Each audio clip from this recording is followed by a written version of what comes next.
Hello. So here is the quiz 3 solutions. They were given as usual in a random order. And this one right off the bat, I made a mistake. I forgot to include the maximum, the quadratic. So what was the intention here was to measure that we can use negative b over 2a. Remember, negative b over 2a gives you the x value of the vertex, and then you would plug that in to find the y value. So that allows you to find the vertex here. And then whether or not it's a maximum or a minimum, well, since it's a quadratic, it would have this leading term, the number in front of x squared. If it were negative 5x squared, then the parabola is facing down, which would give you a maximum. So the answer is either one of these middle two. But if the a value, the leading coefficient, is positive, then the parabola is facing upwards and giving it a minimum. So it would be one of the outer two choices. But again, using negative b over 2a to find the x value of the vertex and then plug that in to find the y value. That was the intention here. People did well here. Very good.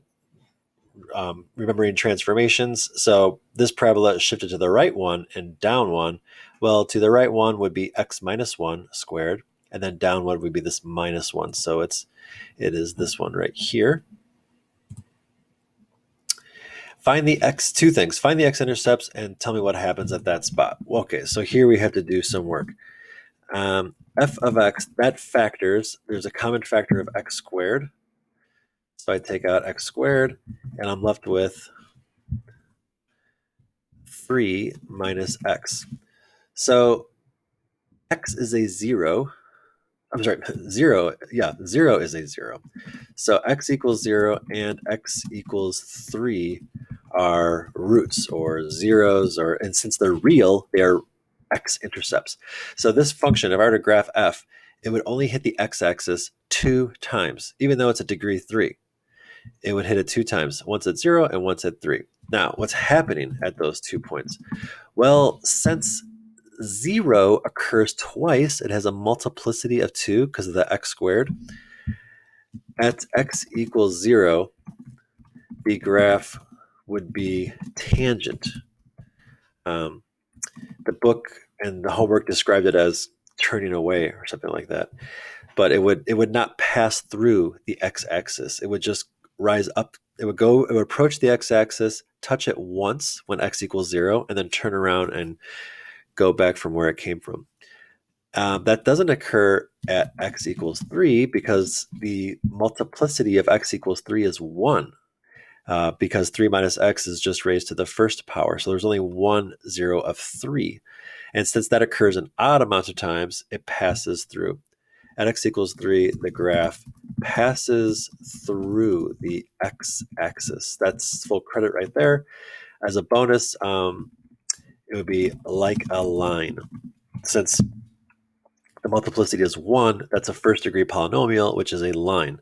If this were 3 minus x to the third power, it would still pass through because it's an odd multiplicity, but it wouldn't pass through like a line. It would pass through like a cubic, and then you would have this inflection point going on. People did well here, rational zero theorem. So you take the factors of the constant divided by the factors of the coefficient. So the factors of 6 are 1, 2, 3, and 6. The factors of 3 are 1 and 3. So you take all these factors, 1, 2, 3, and 6, and you divide them all by 1, which gives you 1, 2, 3, and 6. And you divide them all by 3, which gives you a third, 2/3, and then 3 divided by 3 is 1, which you already have, and 6 divided by 3 is 2, which you already have. So all of them, all possible rational roots are plus or minus 1, 2, 3, and 6, and then 1/3 and 2/3, which leads you to this as the correct answer. And then number 5, use synthetic division and the remainder theorem to find f of 4. Now, anybody before this class could just plug in 4 into x and get the right value, but we have to use synthetic division and the remainder theorem. So I need to show some work. That is this one right here, I believe.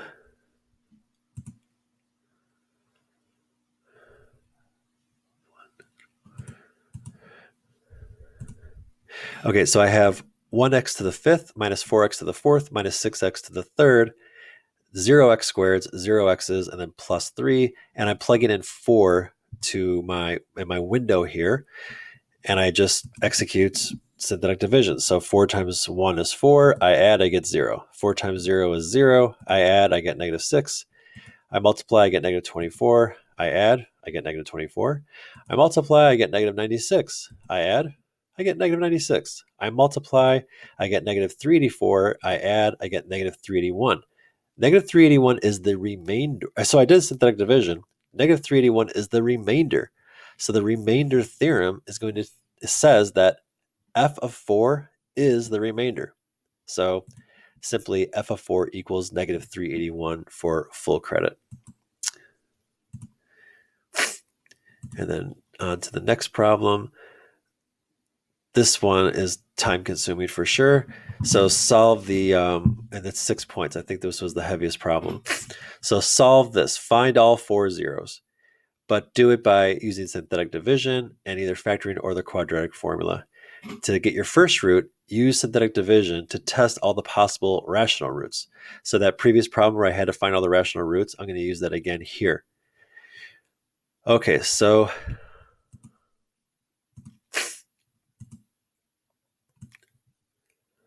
is this the right one I wanted? Yeah. The first thing I tried was positive 1 because taking the factors of negative 8 divided by the factors of the leading coefficient, which is 1. Well, the factors of 8 are 1, 2, 4, and 8. And the factors of 1 is just 1. So plus or minus 1 divided by 1, plus or minus 2 divided by 1, plus or minus 4 divided by 1, and plus or minus 8 divided by 1. So that's only 8 possible rational zeros, and I just tried 1. Well, when I tried 1, I got a remainder of negative 22. So 1 is not a 0. So I had to try another one. I tried 2. And 2 actually worked. 2 got me a 0. So now I've decomposed this 5th degree polynomial to what is now a 4th degree polynomial. So I get to write this as x to the 4th plus 7x to the 3rd plus 10x plus 4. And one of my zeros, don't forget, one out of the 5 zeros that are out there, or the 4 zeros that are out there. Hold on a second. It started off as an x to the 4th problem. So when it goes through 1, after I divide it, it becomes 1 degree less. So this is x to the 3rd, and this is x to the 2nd.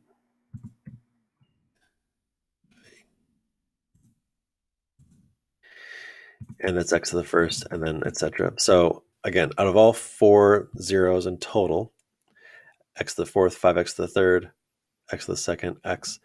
Out of those 4 zeros, 2 is one of the 4. The other 3 are in here. So for the rest of the problem, I'm just concerned about this polynomial. And it factors, but we don't really know. The method that we use to factor doesn't really work for this. So unless we're really excellent at factoring, which we never even covered in this class, we have another way to do it.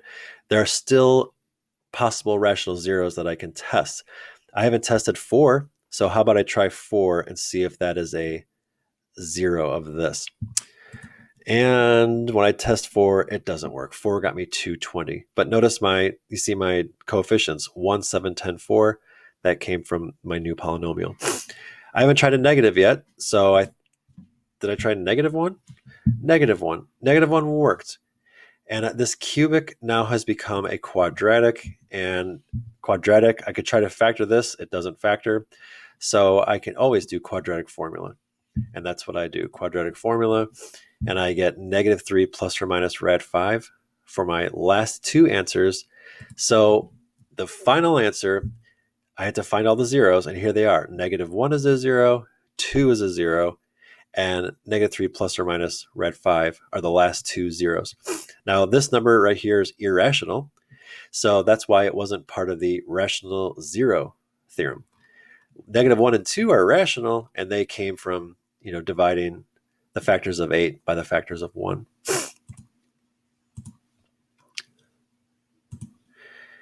The leading coefficient test for end behavior. Well, the leading coefficient is 6. This term, 6x to the third, dominates the whole polynomial. So when x gets really big or when x gets really small, this dominates the end behavior. So since it's positive 6, it rises to the right. Rises to the right. So I'm either choosing this first one or the last one. Because when x gets really, really big, like a million, well, a million cubed is just so humongous. And when you multiply that by positive 6, it remains humongous.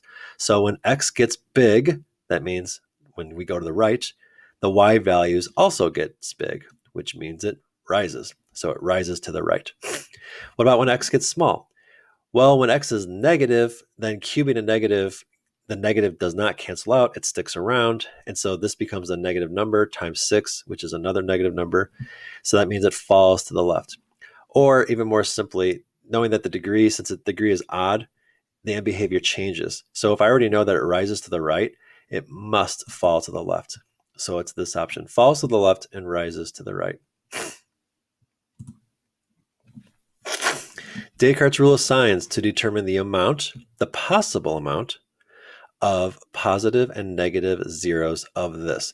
It's a 9th degree polynomial, so I know there's 9 zeros out there, but are some positive and are some negative? Imaginary numbers are neither positive nor negative, so this is only for real zeros. So saying real is a little bit redundant here, but we are using Descartes' rule of signs. That was the direction. And I have that one here. Here's the polynomial.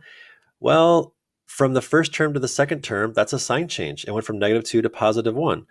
And from the second term to the third term, +1 to -1, that's another sign change. And from the third term to the fourth term, from -1 to +4. So there were 3 sign changes, which means how many positive zeros are there? Could there be? 3 or 1. You have to go less by any even number. So f of x, this 9th degree polynomial, has either 3 positive zeros or 1. Not 4, not 5, not 2. It has at least 1 positive real zero. One of these 9 is definitely positive, maybe 3 of the 9. And for the negatives, you have to replace all the x values with its opposite. And when you do that, this becomes positive 2x to the 9th. This becomes minus x to the 3rd. This stays the same. And of course, +4, that's why they call it the constant. It's just constant. It never changes. And what do I have? Well, I have +2 to -1. That's a sign change. And again, -1 to +4, that's a second sign change. So with the negatives, there are only 2 sign changes. So how many negative zeros are there in f? There could be 2 or 0. You have to go down by any even number. So there could be 0 negatives, but there also could be 2 negatives. There won't be 1 negative answer. There won't be 5 or 3. Remember, 9 zeros in total. Some of them are positive, 1 or 3 of them are. Some of them may be negative.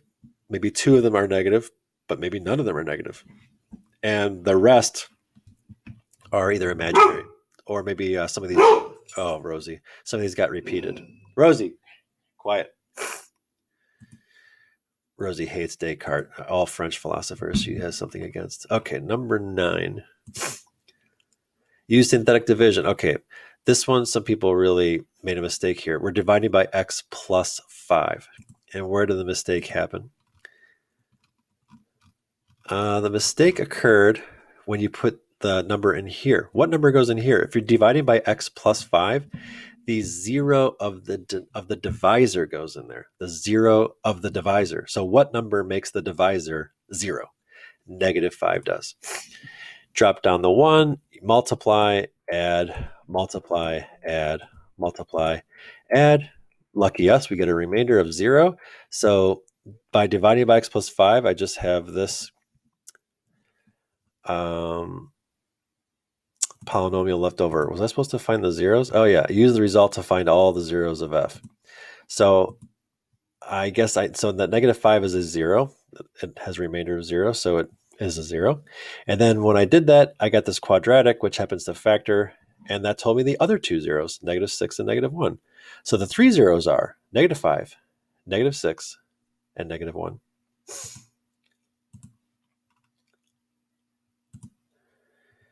Divide using long division. All right, here is the setup for long division. Notice you need a placeholder here because the original dividend didn't have any x squareds, so I need something to take the place of the x squared position. And here's my thinking. I know I'm going to put something up here and multiply by x plus 1 to get this. The only thing I need to concern myself is canceling out that first term, 2x cubed. So what would I put up here that when I multiply x, I get 2x cubed? It would be 2x squared. So 2x squared times x is 2x cubed, but then 2x squared times 1 is 2x squared. You subtract, these cancel out, and you're left with 0 minus 2, which is -2, x squared. Drop down the next term, which is -14x, and the process starts all over again. You need to put up another value up here so that when you multiply this first term cancels out. We need to cancel out -2x squared. Well, knowing that I'm multiplying by x, I just need -2x. -2x times x is -2x squared. -2x times 1 is -2x. And then you subtract. These cancel out. -14 minus -2 is -12. Drop down the next term, and then you're again starting over. Something up here times x will get -12x because I want to cancel out the first term. And that number is -12. -12 times x, -12x, and then -12 times 1 is -12. You subtract, you get a remainder of 0. So lucky us again, no remainder. We were supposed to divide by long division. We did. So our answer is 2x squared minus 2x minus 12. Which you guys did well on. Here, find the x-intercepts and explain what happens. So this is a similar problem as a previous one we had. Well, x squared tells you that x equals 0 with a multiplicity of 2. So that means that it is tangent to the graph at x equals 0 because it occurred twice. Another 0 is 4. X equals 4 is a 0 with multiplicity of 1. So the graph passes through the x-axis at x equals 4. Passes through because it occurs, the 0, 4 occurs an odd amount of times. And then x equals 3 is a 0 with, again, multiplicity of 1. Oh god, multiplicity. So same thing. The graph passes, Rosie, please, through the x-axis at x equals 3. If the 0 occurs an odd amount of times, the graph passes through the x-axis at that point. If the 0 occurs an even amount of times, then the graph is tangent to the x-axis at that point. Tangent to the x-axis.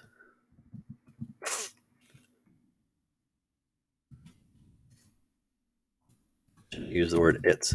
The graph is tangent to the x-axis at x equals 0. Our final question here is, the indeterminate value theorem to understand what's going on between when x is -3 and when x is 2. So here you would just plug in -3. So this is a matter of using your calculator correctly. And actually, let me show you something cool on your Inspire.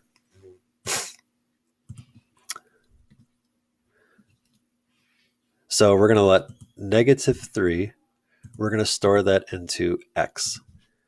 So every time I press x, I got negative 3. And what do I need to do?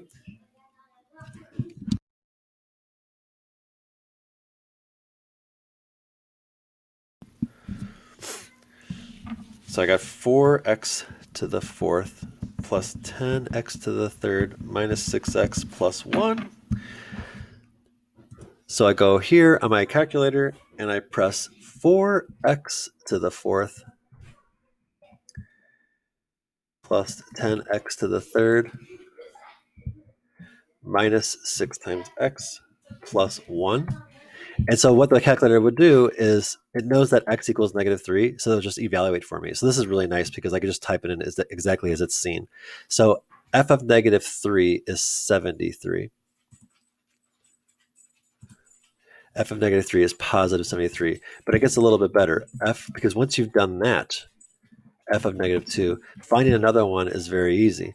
Because now you just take negative 2 and you store that into x, press enter, and now you go up and once it's highlighted, if you press enter, it'll copy and paste it.